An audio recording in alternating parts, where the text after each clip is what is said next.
नमस्कार मंडळी. आज आहे आपल्या शेतकऱ्यांच्या जीवाभावाचा साथीदाराचा सण बैलपोळा. वर्षभर शेतात कष्ट करणाऱ्या बैलाप्रती कृतज्ञता व्यक्त करण्याचा हा दिवस.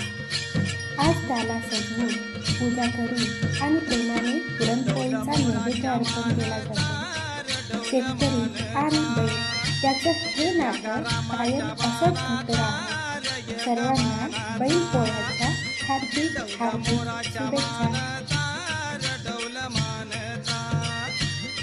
या रामाच्या